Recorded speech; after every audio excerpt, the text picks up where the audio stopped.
دا ورور سوال کړی دی چې معروف حدیث ته او منګه اورېدلې ده بار بار او تاسو بیان کړی هم دی چې د قیامت پر ورځ به خلک په آدم علیه السلام پسې بځي، بیا به په نوح علیه السلام پسې، بیا په ابراهیم او بیا په موسی او بیا په عیسی علیهم السلام، او بیا په آخر کې د رسول صلی الله علیه وسلم خواله راځي، هغه به شفاعت وکړي چې الله حساب شروع کړي. نو چې دا حدیث موږ ته معلوم دی، نو بیا ولې دا خلک د اول نه په آدم علیه السلام پسې ځي، ډایرکټ په رسول صلی الله علیه وسلم پسې ولې نه ځي؟ او دا ناشنا سوال دی.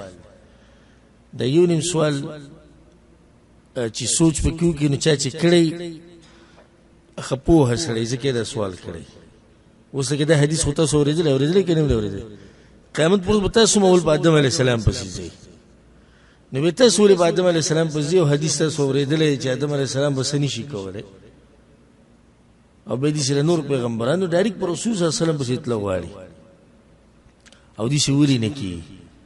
الجواب بالله التوفیق چې د قیامت ورځ دا غټه ورځ ده، او په دې کې به ناشنا احوال، ناشنا مصیبتونه دا به راځي. په سورة الحج کې الله وایي چې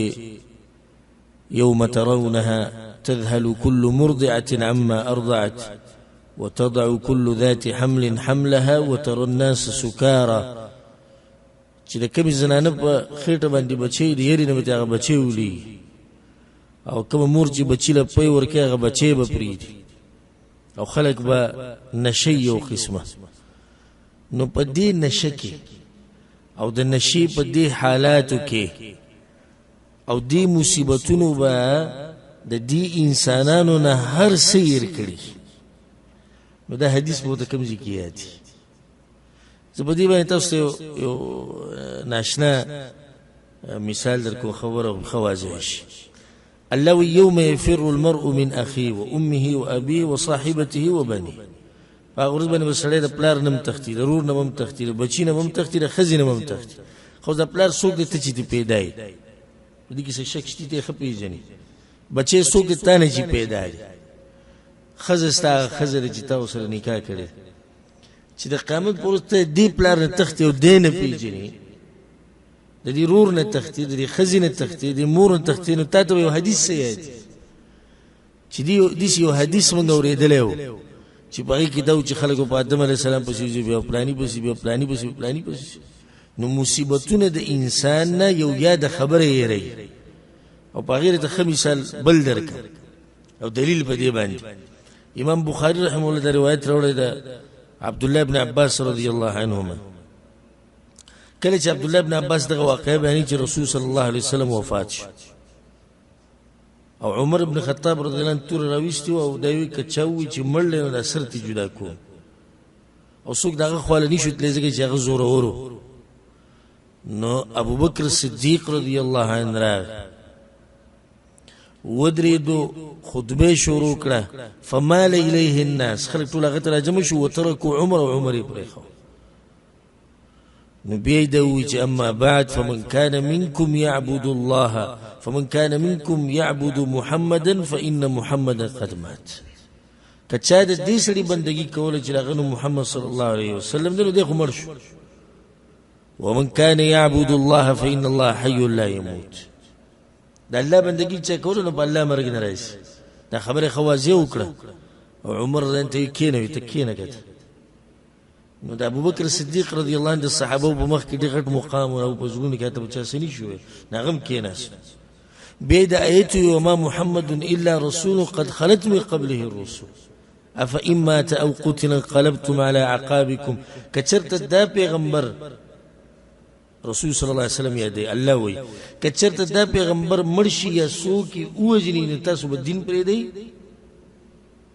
خو دا آیت خو صحابه کرامو ته یاد دی،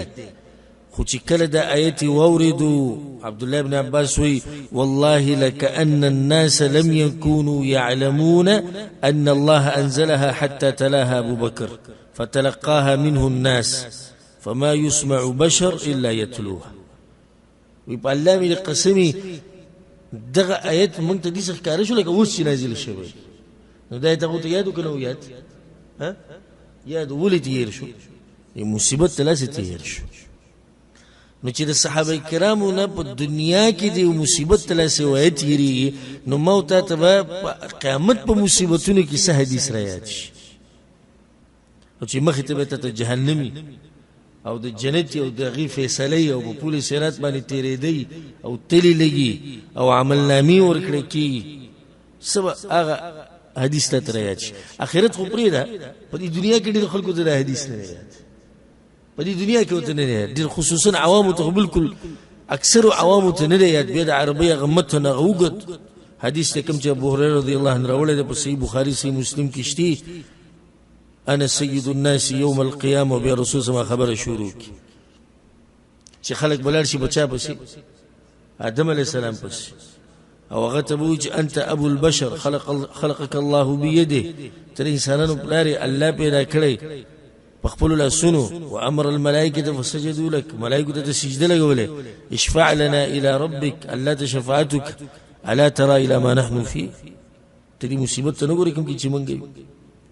ناغبوتینا زما ربن بغضب دي چې غضب کې چې د مخ کې نو تاسو لار شي په نوح عليه السلام پس او بوت نفسي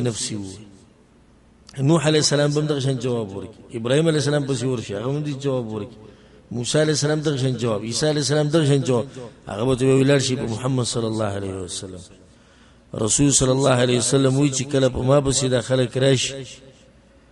نو زبو ته دا خبرو کوم چې انا لها زبو کوم فانطلق نو زبر روان شمه د عرش لاندې به سجده ولګو او دومره وګد سجده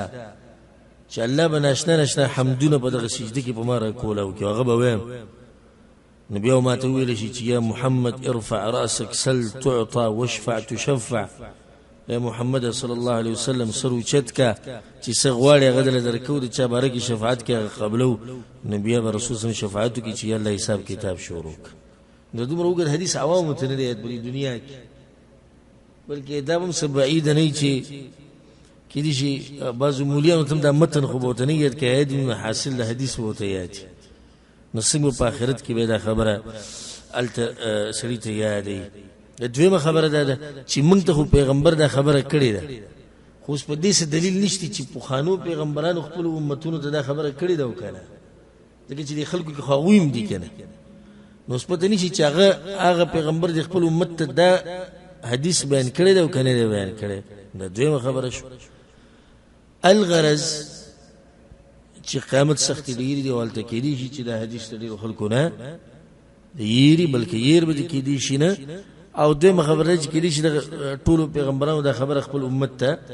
نی بیان کړي اهمه مسله ده چې موږ د ورځې لپاره کوشش وکړو مهنت وکړو دا غیر لپاره عمل وکړو په دې خبرو کې پریوته ندی پکار چې هغه څه دومره فائدمن خبره نه والله اعلم